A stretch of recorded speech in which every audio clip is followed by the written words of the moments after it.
So, good evening to you all. Thank you for joining us in yet another edition of today's training. I want to appreciate all of you who registered for this course.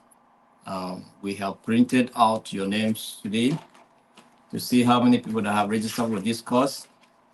And we discovered that we have about 918 people that are registered for this course. 918. This is what we have here. See your names here. So, by today, we are going to start marking this attendance. So anybody who attend the meeting, comment, share, likes, we're going to mark your name because that is active participation. So we know that you are participating actively. Why those that just want to come and play with us will play along and then make sure that at the end of the day, we know who participated effectively and those who do not participate effectively so that we can know what to do. So I want to appreciate those of you that have been so punctual, so active in this training. So once again, I want to appreciate you and welcome you in today's training. And today we are going to continue from where we stopped. We're going to go into module 2 of the training. We have looked at module 1, which was introduction to alternative dispute resolution. So we are going to look at, okay, we're seeing module 1, right? We're seeing module 1. So we're going to look at unit 3. So I want us to flow together today as well. So in unit 3, we'll be looking at the types of ADR. The types of ADR. So we're going to go deep into it. We saw them from the introduction. We saw mediation, arbitration, negotiation, just at the introductory level. So we are going to go deep into it now so that we know more about this concept and how they work. All right, that's what we're going to do now. So let's flow together. Let's flow together.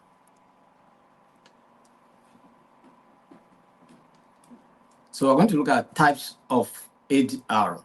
Types of ADR. That's alternative dispute resolution. Types of ADR. Alternative dispute resolution. So we have major 3 types of ADR, which you know are mediation, arbitration, and negotiation. To some larger extent, you must come to see something like conciliation or reconciliation, and then, but also under some aspect of mediation. So let's look at mediation. Maybe as we go deeper into the course, you get to see where they will come in. All right. So now we are looking at types of ADR, and we're looking at mediation. That is number 1 that we're going to look at, mediation. So we're going to look at the processes. We're going to look at the role of the mediator. So if you want to be a mediator, what are your roles? So we're going to look at it. We'll look at the benefits, all right? We're going to look at the benefits, all right? What are the benefits of being a mediator, or what are the benefits of mediation? Then we'll look at the challenges that confront mediation as an aspect of alternative dispute resolution. So, like we defined mediation before, the definition still remains the same. It does not change at all. The concept remains the same. Mediation is a form of alternative dispute resolution that involves a neutral third party, all right? A neutral third party, that is the mediator. That is when 2 people are fighting and somebody comes in between, we call him the mediator. Do you understand? You want to intervene, you want to separate the fight, then you become a mediator, all right? So facilitating communication and negotiation between disputing parties to help them reach a mutually acceptable solution. So The job of a mediator is just to facilitate discussion and conversation between or among the parties to dispute so that they can resolve their conflict amicably. That's the role of mediation, or that's the role of mediators. Do you understand? To facilitate communication, dialogue, or conversation, or discussion to make sure that you arrive at, a reasonable outcome that suits all the parties to conflict. So let's look at the mediation process. What are the mediation process? First and foremost, if you want to carry out mediation, what do you do? First, we'll call it preparation. Preparation is key for every successful mediation process. Do you understand? So you must prepare yourself. You must prepare. And what are the areas of preparation that you are going to, look into? We'll talk about initial meetings. All right. We look at the initial meetings. The mediator meets with each party separately. That's before you bring the parties together for a conversation. You first and foremost meet them separately, individually, okay, to understand their perspectives, interests, and goals. So you meet them one after the other. So after you might have met with them individually, then you will now bring them together for a discussion. I get a point now. So, and another aspect of preparation that you are going to do is to set ground rules. What are the ground rules? So that they will guide the discussion. Because it's just allow people like that, they will communicate anyhow. They will begin to abuse and insult when emotions are high. Do you understand? They'll begin to insult and then abuse. So instead of communicating, instead of conversing, they will be, counteracting. So it will become a problem. So what you do is you set ground rules, all right? So the mediator establishes ground rules for the mediation sessions to ensure respectful communication, so that you communicate and speak with respect. You'll not be abusing and insulting people because you're offended or because you're what. So that's why you must, communicate. You must set ground rules as a mediator. All right. Let's look at opening sessions. So the next thing after preparation, that is initial meetings and the setting of ground rules. Maybe we'll look at some of the examples of ground rules that you can set. Opening session, we'll look into that later. Opening sessions, we say introduction, all right?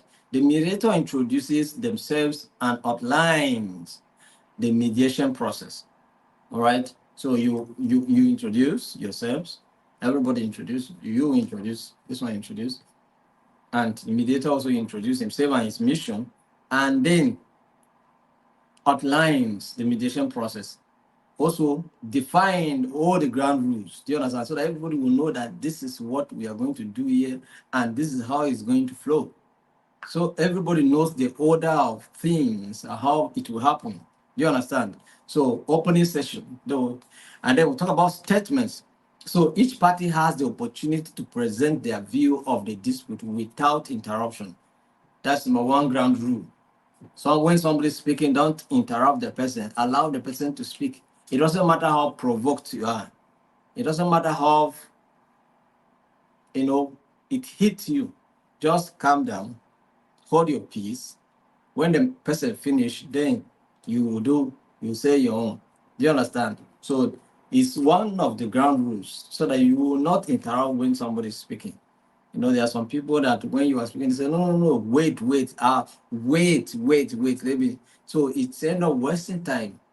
Do you understand? When it even cause confusion. Maybe the point somebody wants to make, because of that kind of interruption, you'll not be able to make your point again.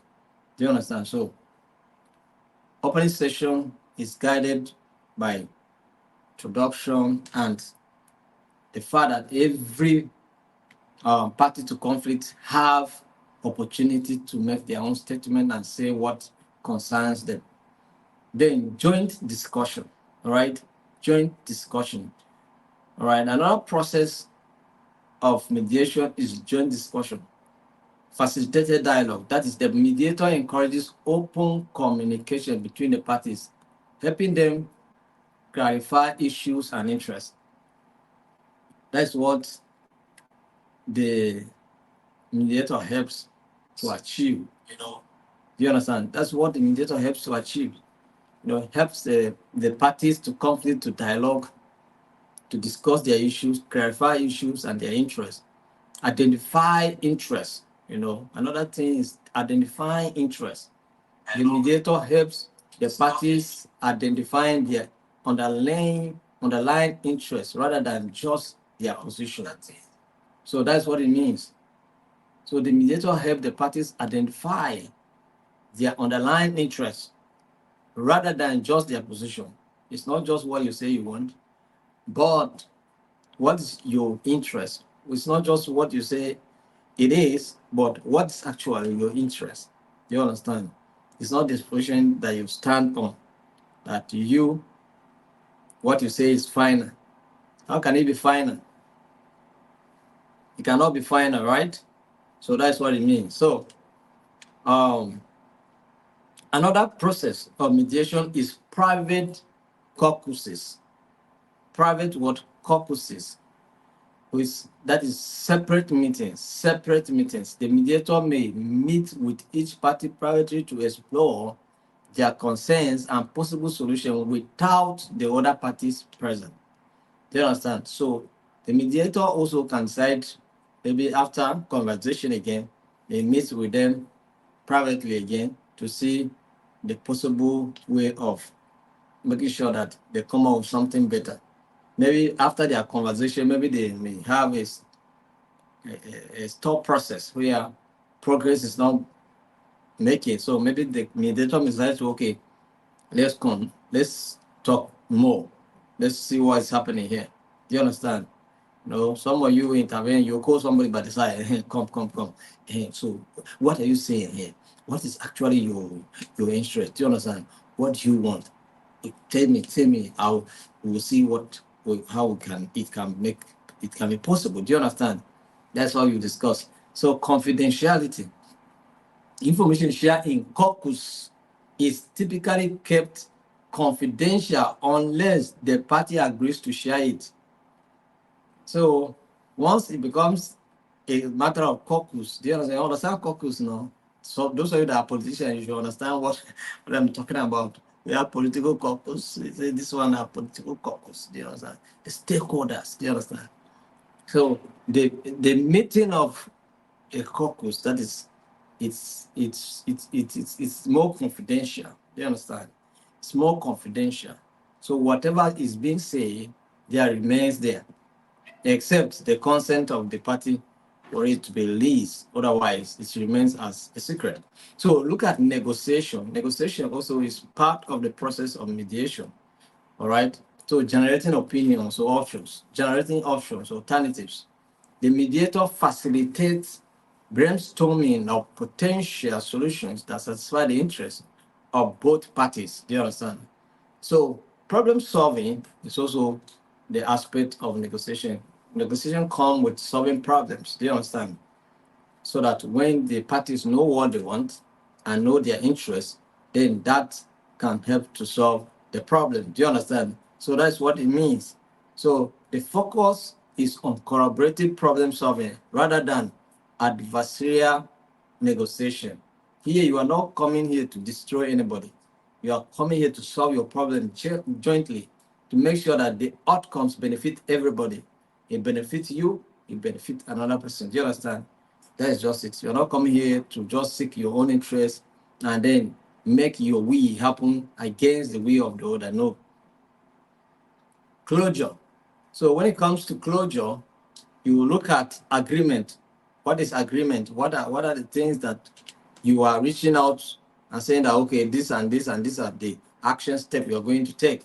You understand? If the parties reach a consensus, the mediator may help draft a written agreement outlining the terms. That's what you have agreed on. Do you understand? So the mediator may help to draft them, that these parties agree that going forward they will do this, do that, and then just okay, I'm going to compromise this, I'm going to give up this for this. Do you understand? So the mediator will help you to draft it so that it will be in a written form, so that there will be no argument of I did not say anything like that. I did not remember saying anything like that. People can deny something they said, so you have to put it down. So after the mediator will put it down, he will make sure that he will read and emphasize what they have said and they will agree. You understand? So follow up. The mediator may schedule follow-up sessions to ensure compliance and address any further issues. So that's it.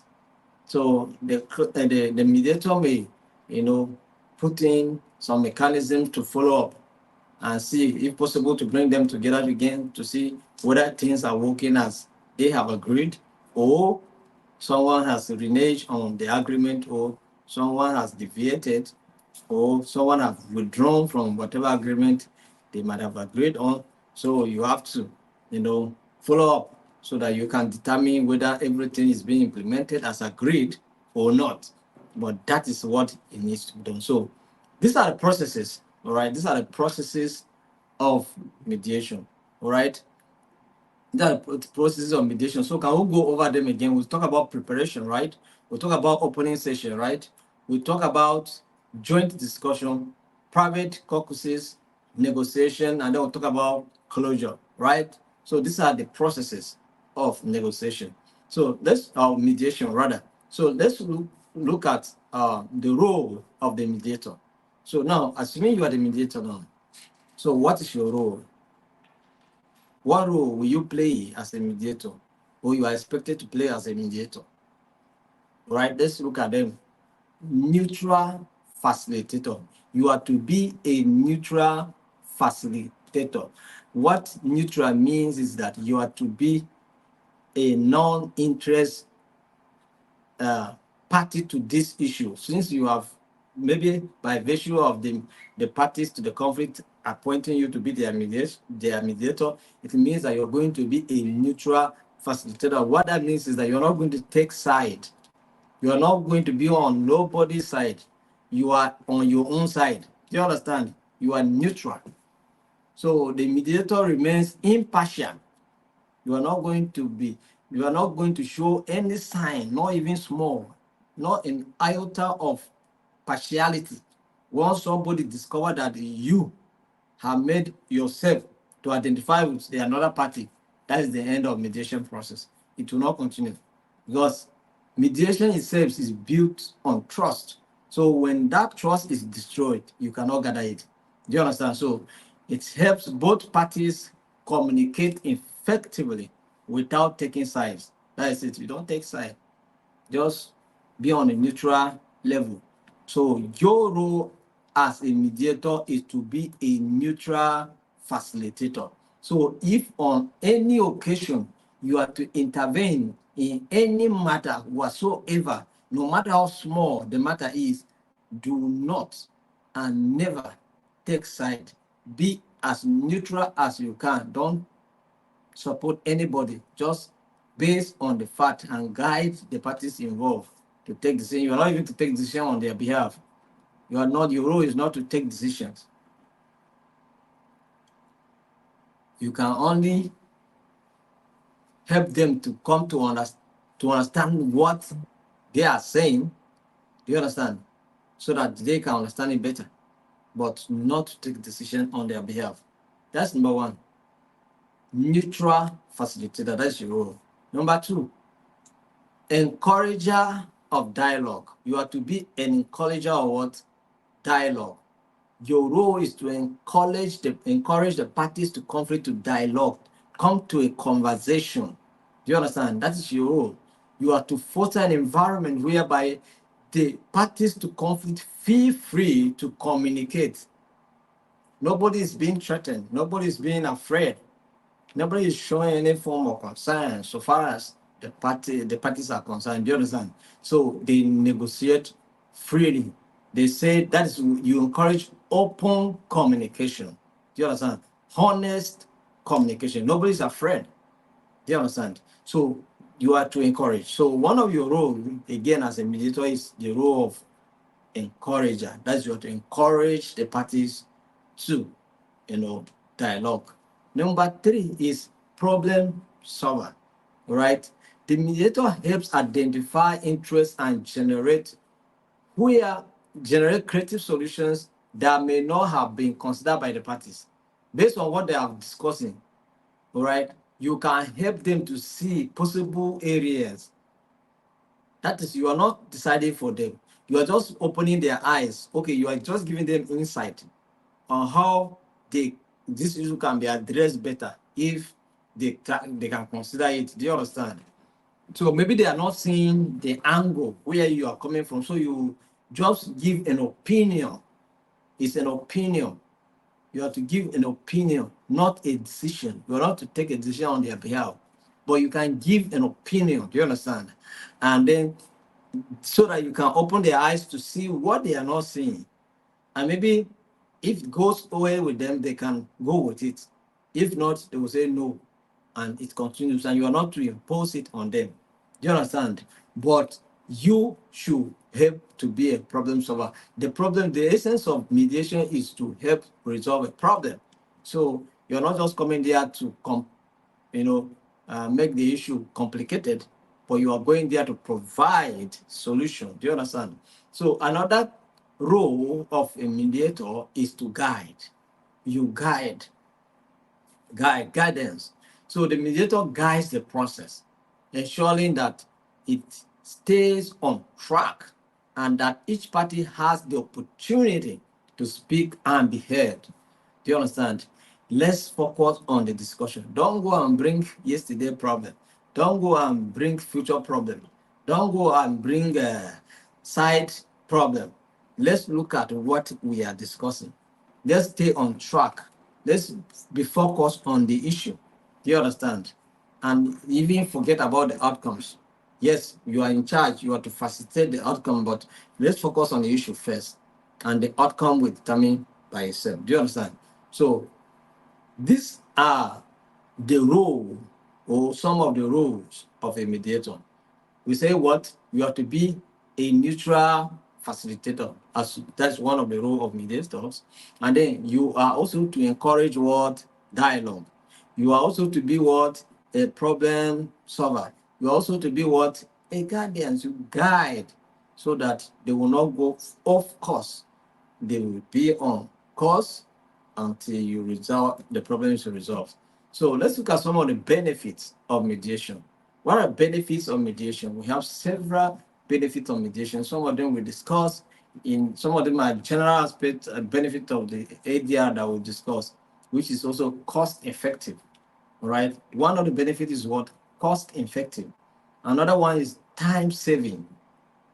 Another one is confidentiality. You enjoy that confidentiality. The issue is not in the public domain. It has wall. Your issue has wall. Even though they say wall also speaks, but in this case, until someone speaks with the wall may not say anything. And even if the wall chooses not to speak, it will not speak. Let me tell you a story of one man. The man, you know, uh, he was a hunter. So he went out for gaming, to hunt games. Do you understand? And then what happened? In the course of hunting, he met a skull. That is a dead man with after he wrote and everything finished the skull. Now you understand. So, and then after what happened? He began to speak with the skull, and they say, how can this man you come and die in the bush like this? Why see you? How can you come and die in the bush like this? What? You know, if care is not taken, it's even your mouth that kill you. Do you understand? So surprisingly, the skull spoke. He told him that, well, it's maybe it's my mouth that kill me, but you too is your mouth that will kill you. Do you understand? So what happened? The man ran and reported to the king that he saw a skull and the skull spoke. And the king said, how can a skull spoke? Human being died. Skull. No, it's not possible. The man said it's possible. It spoke to him. King said that is not true. The man said it's true, but if the king is not believing him, let's go there. If it does not speak, let the king kill him. So he now give his life as a short guarantee that this skull will speak. So they went. King follow. When they got there, the king speak to the skull. Skull did not respond. The man, they did all they could. The skull did not say a word. Do you understand? So the king said, oh, you say if he did not speak, we should kill you. He did not speak. So let it be as you have said. They bounced on the man, kill him. After they kill him, finish, the skull say, I told you that you too is your mouth that will kill you. So you can see. So confidentiality is key. So once, and in mediation, one of the benefits you enjoy is the benefit of confidentiality. That is the secret remains as, even sometimes there are some cases in mediation that you are not even to make them as a reference point anywhere. It remains as a secret as anything. Do you understand? Control and empowerment. So you have control over the process and possibly determine the outcome. Do you understand? Of the process based on how you are engaging in conversation and in the process. Preservation of relationships. It preserves relationship. You deal with the problem and then accept the individual. So you are not dealing with the problem and also dealing with the individual. No, you deal with the problem and embrace the individual again, and relationship continue. Business relationship continue. Interpersonal relationship continues. Do you understand? They will talk about flexibility. Flexibility. Solutions can be tailored to be specific to needs and interests of the parties. Do you understand? So it's not something that is being determined by what the court want, but it's based on the needs of the individuals. So, but what are the possible challenges of mediation? What are the possible challenges that confront mediation? Let's look at some of them. Let's look at some of the challenges that confront mediation. Power imbalances. We talked about it yesterday. If one party has significant power or resources, it may affect the fairness of the process. You understand? It may affect the fairness of the process. That is, some people may be feel cheated. Do you understand? That's what it means. So some people may feel cheated because of lack of balance of power. Then lack of trust. Participants may not trust each other or the mediator, making open communication difficult. So whereby you don't know sometimes we want to intervene in a situation that we are not invited. And then you want to come and ask a question, and then you want somebody to share his or her secret with you. No, it's not possible. Do you understand? So, and like I told you, mediation totally is based on trust. So if someone does not trust you enough to share a secret or a secret with you, they will not be open enough to communicate freely. Do you understand? So it will become so difficult to solve the problem. So that's what I mean. The emotional barriers. Emotional barriers. Strong emotions can impede rational discussions, causing parties to, to focus on grievances rather than solutions. We talk about emotional intelligence now, and we'll talk about how self-awareness can help you. That's being aware of yourself and how you feel, and how that makes you take decisions and influence your actions, and then also help you to be aware of people and their behavior and their emotions. Then it gives you opportunity to show empathy where necessary. So now self-awareness is key. Do you understand? And then when you have that kind of self-awareness, you activate the aspect of self-regulation. That's, you regulate your emotions so that you'll not be able to respond impulsively. Do you understand? You respond adequately and well articulated. Do you understand? Based on, so you're not responding based on your emotions. Yes, your emotion may have a part to play on what you do, but you can have authority over your emotion so that you not respond. Maybe you are provoked, then you begin to shout and then raise your voice. No, you can still maintain the tune of the voice you started with and continue to progress like that. That is to say that you have mastered yourself and your emotion. Do you understand? So, emotional barriers, this can be a challenge. Sometimes people just get so provoked that they don't want to listen to anybody. They don't want to engage in any meaningful conversation. They are just shouting and insulting and abusing and cursing and saying all manner of things. That's what people does. Do you understand? So, but we can do better. Do you understand? We can do better. We can do better. So we talk about resistance to compromise. That is when it comes to a point whereby we have to give up certain things just to make progress. Some people don't want. I am not going to see, not even a bit of it. I'm not going to drop anything. I'm not going to give up anything. So far as I'm concerned, I'm standing my ground. What I have said is final. And it doesn't matter what anybody here says. My decision is final.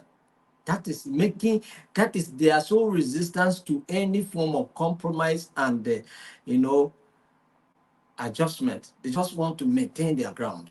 So it's become so difficult. So the unwillingness to make concessions, it leads to what? Deadlock.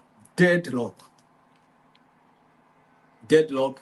You deadlock and remain there. No progress. Stagnated completely in the discussion process. Then cultural differences. We have different cultural backgrounds, come from different backgrounds, raised differently, and then different belief system, different cultural heritage, and all of these things can be a limitation to mediation. Do you understand? Because some people, they believe in, so we are trying to tell them something, but they don't believe in that because of their cultural, where they are coming, and it's not their fault, it's where they are coming from. They are not raised, they don't know what you're talking about, they are not used to what you're talking about. So it's totally out of point. They will have inadequate preparation. Inadequate what preparation? Parties may come to mediation unprepared. Because sometimes you come with no, sometimes we just enter into it not knowing what we are doing. Or you don't gather your fact or your information very well, just enter. They call for a discussion, so let me come. Do you understand? So, but if you know, if you prepare, you'll be able to respond better to some of the issues. So mediators bias. So a mediator can also be biased. Do you understand? A mediator also can be tempted to take position. Do you understand? Take sides. So biases, or the mediator may have certain interests, hidden interests that you don't know. So and then it becomes a limitation. Then limited authority. Mediators typically do not have the power to enforce decision. Mediators do not have the power to enforce decision, which can lead to non-compliance. All right. So once mediation ends, if the parties themselves do not take steps to implement what has been resolved, so the mediator cannot enforce it. He does not have that power. What he did was just to facilitate the process, to help the parties themselves follow up certain action and arrive at particular solutions for themselves, and then take action to implement the solution they have arrived at. So the parties remained committed to implementation. So in situation whereby any party refuses to do otherwise, then it becomes a problem, and the mediator cannot enforce such. Do you understand? So complex cases, in complex cases involving multiple parties, or intricate interests or issues, managing the mediation process can be so challenging. Do you understand? Then we'll talk about follow-up issues. Ensuring that agreements are implemented and adhered to can be difficult without ongoing oversight. There may be oversight function, there may be oversight issues. You want to do this, but maybe you were supposed to call, you didn't call, it's supposed to check on. Because of other engagement, it becomes so difficult. So This is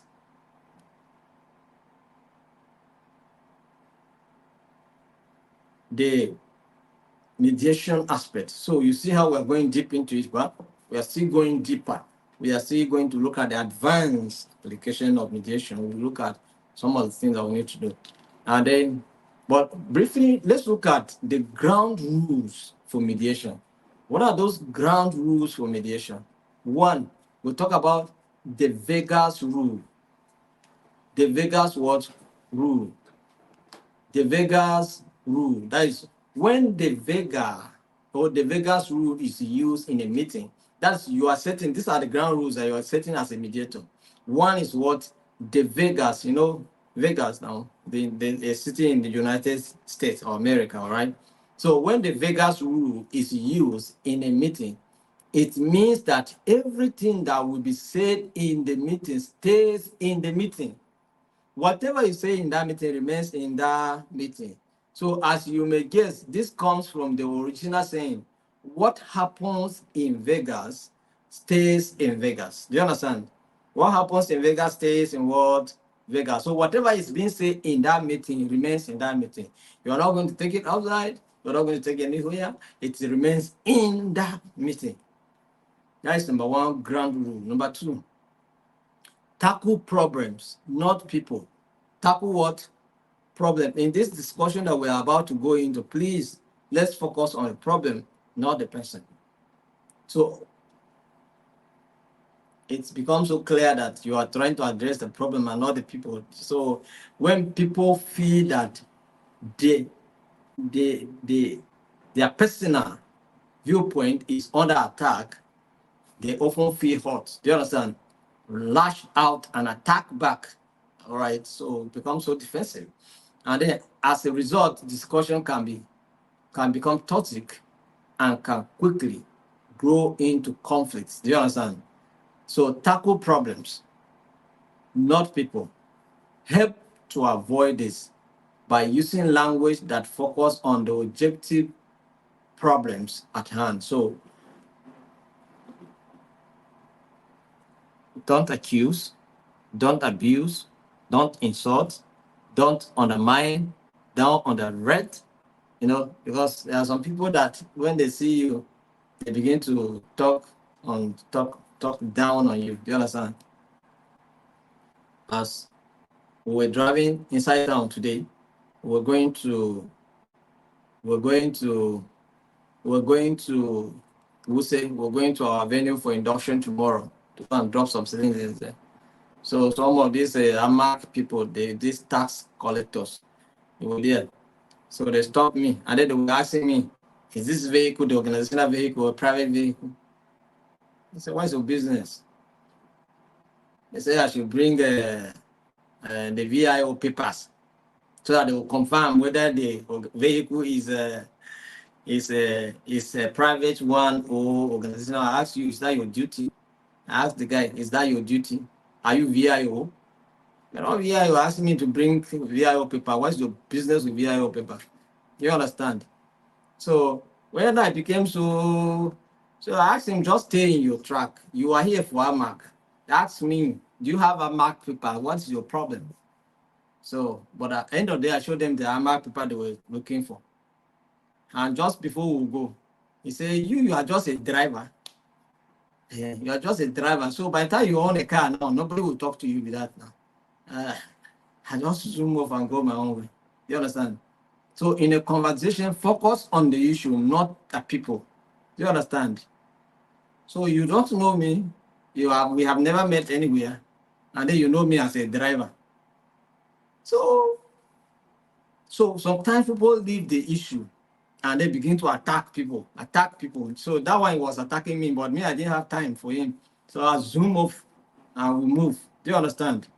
So that's just it, because I showed him what he wanted. So I moved. All the insult that he was insulting was his own. But that is how people behave in the conversation. Sometimes they leave the matter and focus on the people.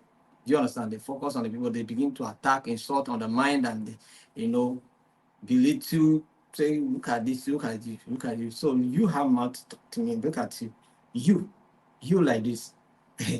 So please, it shouldn't be you like this. Just focus on the issue. Let's discuss the issue.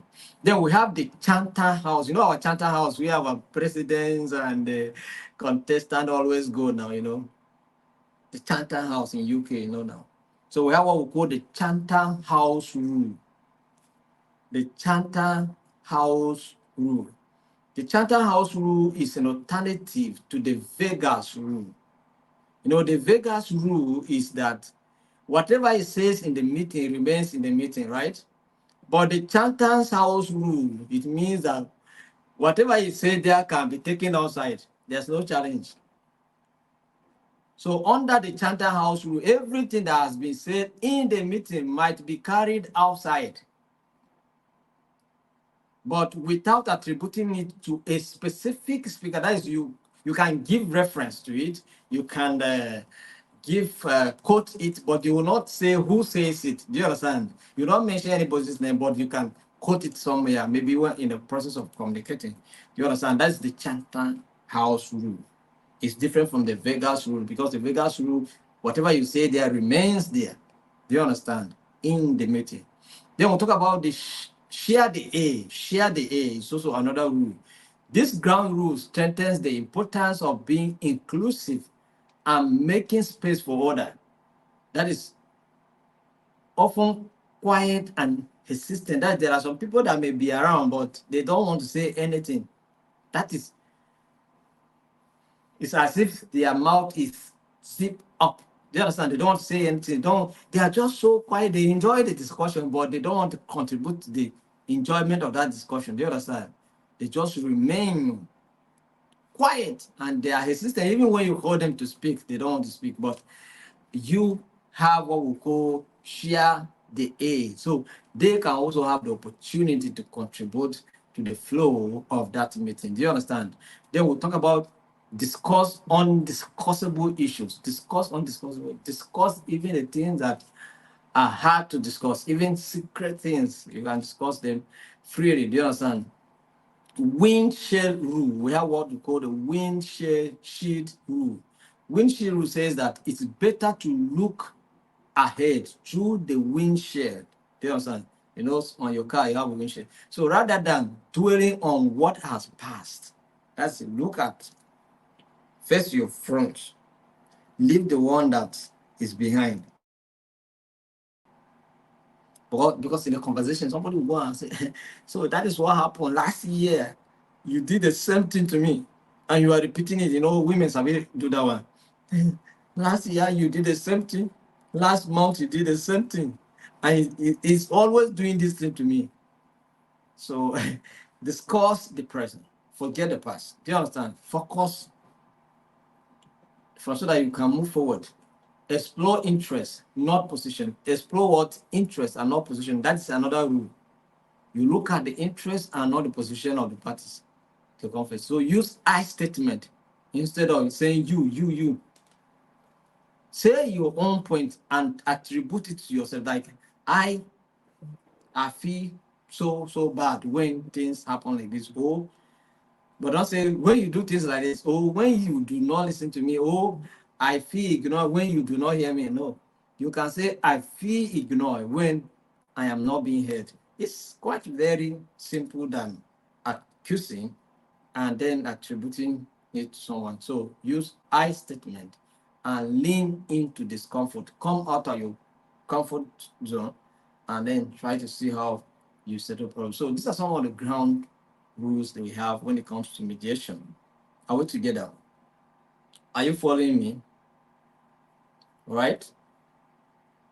So can you mention one of the ground rules out of the many that I have mentioned? At least, even if we forget, don't forget the Chanter House. The Chanter, at least you know that Tinubu went to Chanter House. Peter Obi went to Chanter House. And all of them that were contesting in the last election went to Chanter. All our presidents always go to Chanter House. So even if we forget all the rules that we have mentioned here, at least I know you will not, as a Nigerian, you will not forget the Chanter House. I know. Although some of you are not from Nigeria, some of you we have Ethiopia, Kenyans, and so many other countries online here. But For us here, we have our leaders who don't go to Chanter House. So this particular ground rule, we cannot forget it. Mhm. And then for those of you that like America so much, you will not also forget the Vegas. Do you understand? So that is what it means. So that's what it means. So if you join this meeting, please, if you are not share this meeting with someone, share it so that they will also get to know about the meeting and be part of it. Do you understand? Like before some of you join this meeting, I show you. See, these are your names. Those of you that are registered, these are your names. You see, we have printed it out. All right. Why do we print them out? We have about 918 people that register for this course. 918. All right. So how many people are online here? About 79 now. That's 79. That's what I'm seeing here. So, and what we are going to use to mark your attendance, we are going to mark your attendance. I'll mark it and snap it and send to the WhatsApp group so that you see it. What we're going to mark, what we are going to use this thing to mark your attendance and participation in this course is your share, your comment, and your likes. Do you understand? If you like, share, it shows that you are actively participating. So we'll mark you, we'll tick your name. So when the examination comes, we will send you the examination link privately. We are not sending it in a group. We'll send it to you privately, and then you have it. Do you understand? So those that think that we are here, we are playing, they will just come and play along and then get certificate because they say it's free, so they can get it for free. It's not going to be as free as you think. The last two, we consider it as we give you a free giveaway. But this particular one, this alternative dispute resolution is one of the core aspects of conflict resolution and conflict management. So we cannot just give somebody a certificate that he cannot be able to defend and cannot make any impact for it. No, we cannot do that. Do you understand? So we are going to mark this attendance very seriously.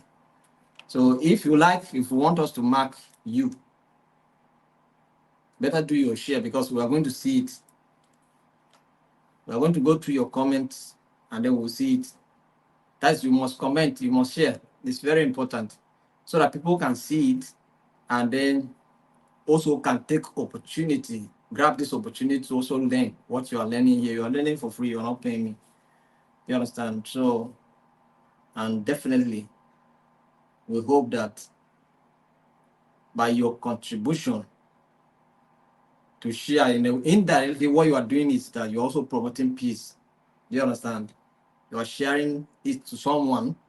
So you too, you are contributing in propagating and promoting peace. So that's what it means. So don't be afraid. Don't be so stingy to even share. Share. Even if you're on YouTube, those of you on YouTube also should share. I have noticed that people do not share. So share so that you can get to others. Thank you. So we are going ahead now. Let's continue with our training. So arbitration. Arbitration. So we're going to look at the processes, types, and enforcement awards. All right. These are the things that you see in arbitration. So arbitration, will say, is a method of resolving dispute outside of the courts, where an impartial third party, called the arbitrator, makes a decision that is usually binding. This one is very empowered. That's, as an arbitrator, you are empowered to make decision. That's, you take decision. You do not just only facilitate, but you also take decision that are not just decision alone, but they are binding. It means that this kind of decision can be enforced in a court of law. Do you understand? That's arbitration for you. Why the mediation does not have that, arbitration has it. It can be, the decision taken under arbitration are enforceable. Do you understand? So what are the process of arbitration? Agreement to arbitrate. Agreement to arbitrate. Parties must agree to submit their dispute to arbitration, often through a clause in a contract or separate arbitration agreement. Do you understand? So parties must, let's go into arbitration. All right. Let's go into arbitration because I feel safe there more than just mediation. Let's go there in for so that in case something happens, we can take it further for enforceable action. So selecting arbitrators. Once you agree that you're going to arbitration, the next thing is to select your arbitrators or arbitrator. So parties choose one or more arbitrators who may be selected based on their expertise in the relevant field. Do you understand? So it may not necessarily be someone that has knowledge about conflict resolution, but maybe in his field and where they are having disagreement or where they're having conflicts, the person is an expert in it. So they can start to choose the person to arbitrate for them. Do you understand? But we expect that you should go to a certified arbitrator because arbitrators have diverse knowledge. Do you understand? They have diverse knowledge and have interest in so many things. Because for us, we are trained to see that conflict exists everywhere. So we show interest in almost everything. Do you understand? We show interest in almost everything. Even in fields that are not ours, we show interest in it. Do you understand?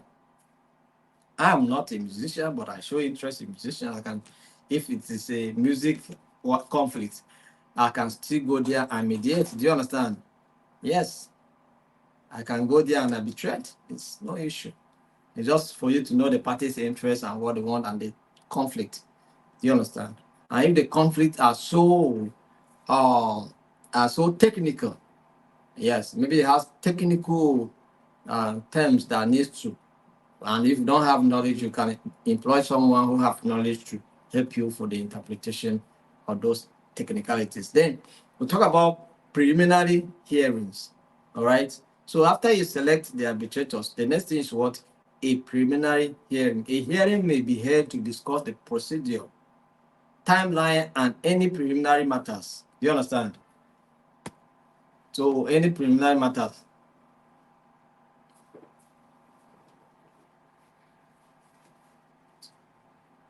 So any preliminary matters maybe.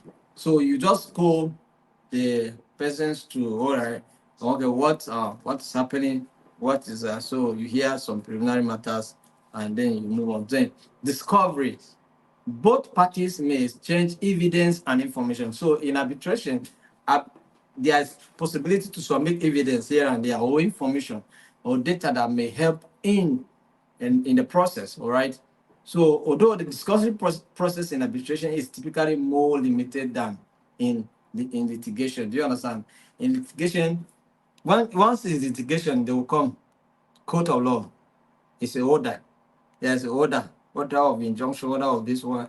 We have warrant to search warrant, and this one you have it. Do you understand? So you come with this, and then you have no limitation. But in arbitration, there may be limitations. There may be some information that you need that they will not give you. Do you understand? There's some evidence you may be looking for, and you may deny. Do you understand? So hearing, a formal hearing is conducted where both parties present their cases, including evidence and witnesses where possible. Do you understand? And then we'll talk about award issuance. After the hearing, the arbitrator issues a written decision known as an award, which outlines the findings and any remedies. All right. So based on what people have said before the arbitrators or the arbitrator, he or she writes a final statement based on based on your discussions, and then maybe award uh, here and there. Do you understand? So let's look at types of arbitration. So we'll discuss the process of arbitration. We'll say it has to do with what? It has to do with the agreement to arbitrate, then selection of what arbitrators, and then preliminary hearings, discovery, hearing proper, and then award issuance. Do you understand? These are the process. These are the procedures. All right. Let's look at the types of arbitration.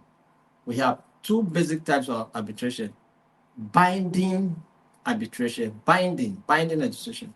The decision made by the arbitrator is final and legally enforceable. That is, the decision arbitrator takes are final and can be legally enforced in the court of law. Do you understand? They can be enforced anywhere they can be.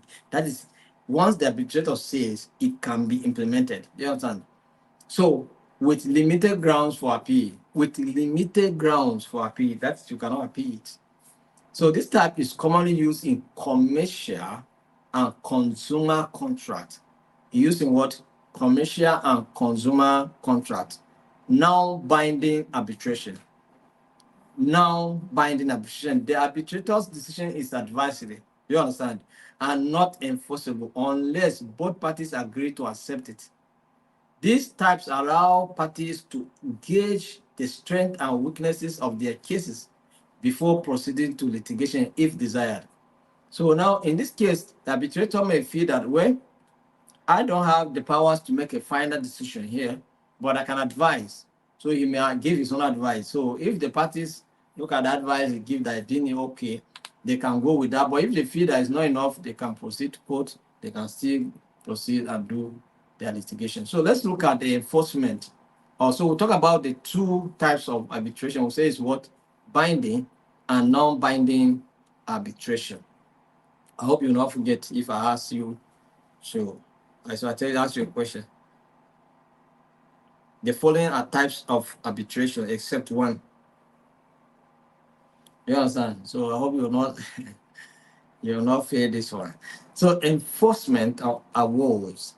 So legal framework. So in many jurisdictions, the enforcement of arbitration award is governed by international treaties like the New York Convention and national laws. All right. So that is a legal framework. In many jurisdictions, the enforcement of arbitration award is governed by international treaties like the New York Convention and national laws. Recognition and enforcement. Courts generally recognize arbitration awards. That is, court welcome them. So if you think that it's an arbitrator that takes decision, so you can go to court and just appeal anyhow, court welcome decision taken by the arbitrators. Do you understand?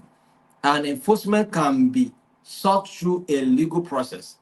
Challenges to enforcement are limited and typically revolve around issues like procedural fairness or public policy. Domestic and international. Domestic and what? Domestic and international. Enforcement procedures may differ based on whether the arbitration was domestic or international, with international awards often enjoying broader enforcement mechanism under treaties. All right. So let's look at steps for enforcement. What are the steps for enforcing arbitrators' awards? One, application for enforcement. The party seeking enforcement must file an application in the appropriate court, often where the award's debtor, that's the party required to pay or comply, is located, or where the assets are situated. So after the arbitrator issue the award, you go and file for its enforcement in the court of law. Do you understand? So that's why yesterday we were talking about the areas whereby ADR complement litigation. Do you understand? We're talking about how alternative disputes complement. I think we saw the areas where alternative dispute can complement the legal system, right? So this is what we're talking about here. So after the arbitration award, you can see go out there and file for its enforcement. Do you understand? You go and file for what? Its enforcement. Then recognition of award. The court will typically first assess whether the award is valid under the relevant legal framework. This includes checking whether the parties had a valid arbitration agreement, whether the arbitration process adhered to the agreed procedure and principles of fairness, whether the award is within the scope of the arbitration agreement. So if any of these is violated, there may be a temptation to deny such enforcement. Then we have grounds for refusal, grounds for what? Refusal. Courts may refuse enforcement on limited grounds, such as the parties were not given proper notice of the arbitration, the award deals with matters not contemplated by or falling within the terms of the submissions to the arbitration, the composition of the arbitral tribunal or the arbitration procedure was not in accordance with the agreement of the parties or applicable law, the award is contrary to public policy. In any of these, if any award contravene any of these procedures or processes, then it becomes so challenging to enforce it. Do you understand? So, court decision. If the court finds in favor of enforcement, it will issue an order confirming the award, making it enforceable as a judgment. Making it enforceable as what? A judgment. So that's what it means. So what are the challenges to enforcement? Let's look at the challenges to enforcement. What are the challenges that may confront steps to enforce arbitration award? Limited grounds for appeal. Generally, there are very few grounds on which a party can appeal an arbitrator's decision or the enforcement of an award, which is intended to uphold the finality of arbitration. All right. National versus international context. Enforcement can be more complex in international context due to varying laws and interpretations across jurisdictions. Do you understand? So that's what happens. So, practical consideration, asset location, legal representation. The enforcement process can be influenced by where the assets of the award debtor are located, as enforcement may need to occur in a multiple jurisdictions. So all of those things are being considered. Legal representation, engaging legal experts familiar with both domestic and international arbitration laws can be crucial for effective enforcement, and this can be also a challenge. You get somebody who is vast in all the domestic and international law sometimes may be challenging. So let's look at the last aspect of this training, today's training, which is negotiation. We're going to look at negotiation. So we're going to look at the strategies, styles, and techniques of what negotiation. We're going to look at the strategies, styles, and techniques of negotiation. All right. So let's look at them. Styles, strategies, and techniques of negotiation. What's negotiation? We say negotiation is a process where two or more parties communicate to reach what? An agreement. Effective negotiation requires understanding various strategies, styles, and techniques. So let's look at some of the strategies in negotiation. Collaborative, that is win-win. Focus on mutual benefits and finding solutions that satisfy both parties. That's what is involved. So in a collaborative strategy, the goal is not to, win against another, but the goal is that we all win. Do you understand? So winning is for all and not just for one person. So it involves open communication, trust building, and exploring interests suitable for long-term relationships. You understand? So that's number one strategy. Collaborative. Competitive.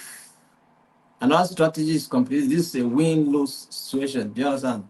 A win-loss situation. So one party aims to win at the expense of the other, like in football. Often involve aggressive tactics and firm position. Now, there are some people that can argue very well, and so they argue and maintain their position in order to outsmart someone. Useful in one-time negotiation where relationship preservation is not a priority. Do you understand? There are some cases that you don't have any relationship with that person, and so preserving relationship is not an issue. It's not a marriage matter. Do you understand? It's not a business partner. So this one, just a matter just happen. Maybe you may not even see that person again. So you must win. You understand? So competitive competitiveness is also there. Then compromising. Both parties make concessions to reach a mutually acceptable solution. Both parties does what? Make concession. That is, they give up to take something. Do you understand? And then we'll go balances the need of both sides, but may not fully satisfy either parties. So that's what it is. Avoiding, that is, you are not winning to your satisfaction, but at least at all, now we say bad pass, ba? So at all, now in bad pass. So win, I win. Whether it's small or but I don't win. Do you understand? So that's what it means. A compromise, very important. So avoiding, one party withdraws from the negotiation or postpones it, used when the issue is trivial or the potential for conflict is high, can lead to unresolved issues if overused. That is, you are every matter you avoid. You cannot continue to avoid, stand and resolve problems, because if you do not do, problem lingers, they persist, they subsist. Do you understand? And they affect productivity and productive relationships. So accommodating, one party concedes to the other's demands. That's, you are so generous enough to accommodate or let go. So useful for maintaining a relationship, but may lead to resentment if overdone. Do you understand? So don't accommodate to a point that you'll be boiling inside. That is, you let go, but in your mind, in your church mind, you are not just you are not just you are not just Kai. Whenever you remember it, you feel it. Say Kai. I don't know whether I take the most foolish decision in my life, but I'm done. Do you understand? So it keeps that kind of resentment is there. Negotiation style. Let's look at some of negotiation style. Analytical. We have analytical style, data driven, and logical, focusing on facts and figures. So analytical, that is, you analyze every data that is before you, every fact, every figure before you. Prefers structured approaches and detailed plans. Prefers what? Structured approaches and what? Detailed plans. That is a structural approach that you take step here and take another, and then you go. You understand? Just like we have structured this course like this. You go, module 1, module 2, module 3, unit 1, unit 2, unit 3, unit 1, session 1, 2, and 3. We're organized in that manner. Do you understand? So structured, well structured. So effective in negotiations requiring in-depth analysis. So analytical styles, that's number 1.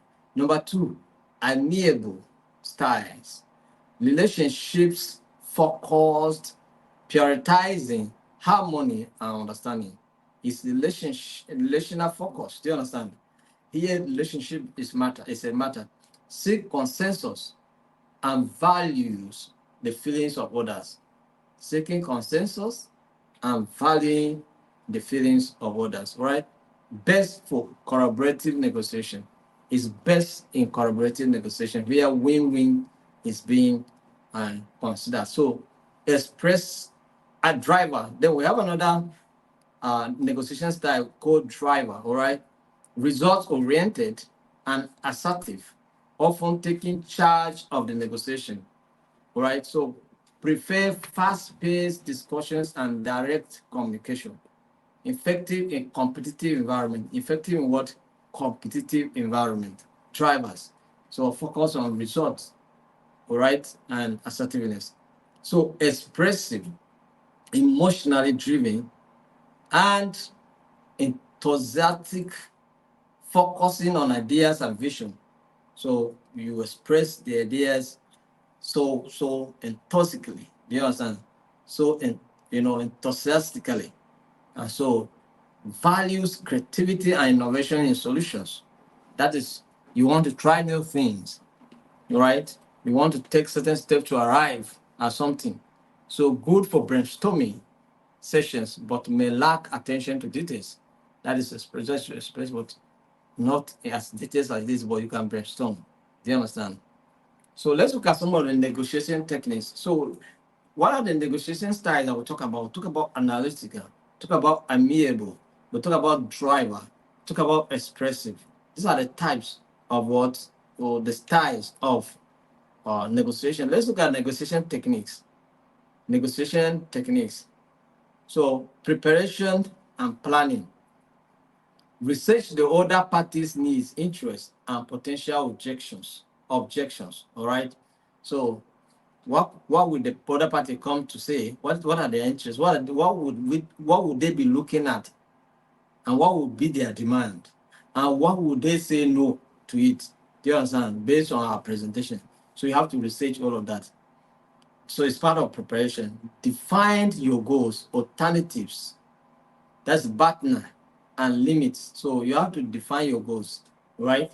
Define your goals. What do you want to achieve? Do you have any alternatives? And what's my limit? The limit you can go. Do you understand? You have to know all of that. Active listening. Fully engage with the other party's statement. Show empathy and understanding. Show empathy, except you are engaging at the competitive aspect of negotiation. Otherwise, you have to show interest and show empathy where possible.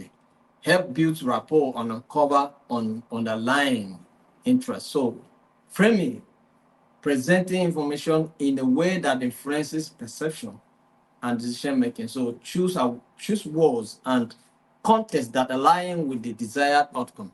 So, this is what you do. Do you understand? So, questioning. Questioning also is very important in negotiation. Use open-ended questions to gather information and clarify points. Do you understand? It helps to explore the other party's motivation and interest. So because when you ask questions, you know more. What is pushing them to behave or demand what they're demanding? Do you understand? Because only when you ask questions that you can get more information and facts. So anchoring, setting a reference point and anchor to influence the negotiation range. Early offers can establish expectations for the negotiation. So offer something. Let's hook on something. This is what we're going to give, or this is what we're going to consider. Do you understand? So this at least it anchors something. Do you understand? Hold on something. So concessions, strategically offering concessions to build goodwill and encourage reciprocity. Do you understand? So by the time you give a concession, somebody may reciprocate that gesture with also another concession. Do you understand? And then we make progress. And then ensure concessions are carefully considered and not overly generous. And not overly generous. Do you understand? Don't overdo. Don't overdo. It's you just give so that it do not affect you and it do not affect your outcome they are looking for. So body language and non-verbal cues. Body language and non-verbal cues are also very important. All right. Party, pay attention to non-verbal signals such as posture, all right, eye contact, and facial expression. All of these are very, very crucial for you to be able to understand where the discussion is going, how it flows. All right. So it's very important. So this is the much we'll cover today. All right. This is the much we'll cover today. So by tomorrow, after our induction, we are still going to have a class and we are going to go deep into mediation, deeper into mediation. So you come. So after that, we'll go in deeper into arbitration. We'll go deeper into negotiation. And we'll keep going like that until we exhaust what we have for you in this training. So thank you very much for taking time to be part of this meeting. I hope you learn something. Hope you learn something new. And then, like I said, we are taking your attendance serious. So just if you are part of this meeting, just remain consistent. And where you have any challenge to join, we have our WhatsApp group, and I believe you are in the WhatsApp group. And if you are not in the WhatsApp group, let us know that you are not in that our WhatsApp group for ADR, so that we can add you up. But if you are there and you have any challenge, chat any of our admins, tell them your challenge. I've been receiving such kind of chat. You understand? So, but if we notice that you are consistent in giving excuses, we will still deny you the opportunity. So that is it. So this is a free training, but you must obey the ground rules so that we know that you participate effectively. It's not just come and grab certificate and go. We are not so generous like that to give you certificates so generously like that. Do you understand? It will give you certificate that is deserving if you are participating way and actively, and you know that yes, you deserve it. We'll give you an opportunity to take an examination. If you pass your examination, why not? We'll give you your certificate. But it's not a we are not we are Father Christmas, but sometimes we can deny you the rights or the gift. Do you understand? So that is it. So thank you very much, and we appreciate you. And some of you that are talking about exams, yes, your examination is ready. So we are also ready for you. Your examination is ready. So tomorrow, when you finish your exams, screenshot, all right, screenshot your scores. But apart from that, we're going to finish, when we finish our training before you write your exams. So I'm going to share the link of the exams, 8:50. By then, we must have done with our training here before we go into the exams. All right, so 8:50, I'm going to share the link of the training of the exams with you. So just make sure you finish all your preparation and you are ready for your exam before you join the training. And don't dodge this training because you want to go and prepare for exam. You fail. Okay, nobody's going to fail anyway. So let's see tomorrow, all right? You are going to write your exams by 9 p.m. 9 p.m. I'll still give an update in the group. So I'm going to share the link by 9:50. So, and the examination is timed. It's just 1 hour. We set 50 questions only. 50 questions. And it's timed. So you have just 1 hour to answer 50 questions. And it's going to be, pass marks is 35. Once you have 35%, you pass. You understand? So that's it.